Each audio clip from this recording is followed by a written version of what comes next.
సిద్ధార్థ్, నయనతార, మాధవన్ ప్రధాన పాత్రలలో నటించిన చిత్రం టెస్ట్. అర్జీ, guns and roses, family man, Raghuthatha చిత్రాలకు రైటర్ గా పనిచేసిన సుమన్ కుమార్ ఈ సినిమాకు కథను అందించారు. శశికాంత్ ఈ సినిమాతో దర్శకునిగా పరిచయం అవుతున్నారు. స్పోర్ట్స్ డ్రామా నేపథ్యంలో తెరకెక్కిన ఈ సినిమా తెలుగులో కూడా అందుబాటులో ఉంది. ఒక టెస్ట్ మ్యాచ్ లో ముడిపెట్టి ఈ ముగ్గురి జీవితాలు ఏ విధంగా తారుమారయ్యాయి, ఈ నేపథ్యంలో ఈ సినిమాను తెరకెక్కించారు. సిద్ధార్థ్, నయనతార, మాధవన్ వంటి భారీ కాస్ట్ ఉండడంతో ఈ చిత్రంపై తెలుగులోను కూడా క్యూరియాసిటీ ఏర్పడింది. ఈ రోజు నుంచే నెట్ఫ్లిక్స్ లో స్ట్రీమింగ్ అవుతున్న ఈ చిత్రం ఎలా ఉందో ఇప్పుడు మనం రివ్యూలో తెలుసుకుందాం. కథ.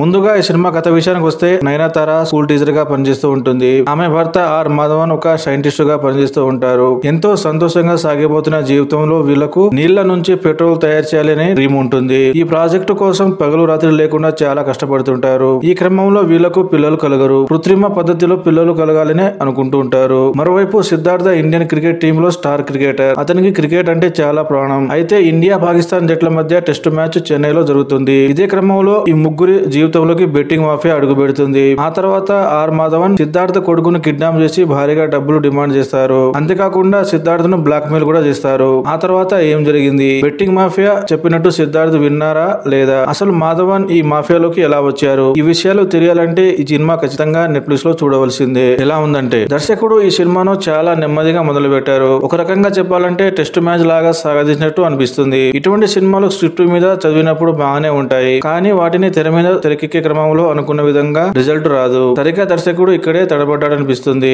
ముగ్గురు పేరున నటులు వారి చుట్టూ అల్లుకున్న కథ చాలా పేలవంగా ఉంది. దీంతో ప్రేక్షకులను అంతగా నచ్చకపోవచ్చు. ఇలాంటి సినిమాలు తీయాలంటే గ్రిప్పింగ్ స్క్రీన్ ప్లే ఉండాలి. మొత్తం మీద ఈ సినిమా చూసిన ప్రేక్షకులకి ఇది అసలు స్పోర్ట్స్ డ్రామానా లేకపోతే థ్రిల్లర్ మూవీనా అనే అనుమానాలు కలుగుతాయి. ఎవరు ఎలా చేశారంటే, ముందుగా ఆర్ మాధవన్ గురించి మాట్లాడితే సైంటిస్ట్ పాత్రలో అదరగొట్టారు. సహాయం కోసం ఎదురు చూసే దగ్గర నుంచి విలన్ గా మారే వరకు అద్భుతంగా నటించారు. స్కూల్ టీచర్ గా నయనతార నటన ఆకట్టుకుంది. క్రికెటర్ గా సిద్ధార్థ ఒకే ఎక్స్ప్రెషన్ తో నటించారు. మిగతా నటినట్లు తమ పరిధి మేరకు నటించి మెప్పించారు. ఇక టెక్నికల్ విషయానికి వస్తే సినిమాటోగ్రఫీ చాలా బాగుంది. నిర్మాణ విలువలు బాగున్నాయి. మ్యూజిక్ విషయంలో కొంచెం కేర్ తీసుకుంటే బాగుండేది అనిపిస్తుంది. డబ్బింగ్ లో చాలా లోపాలు కనిపిస్తాయి మనకు. చివరి మాట, ఖాళీగా ఉంటే ఒకసారి ట్రై చేయండి.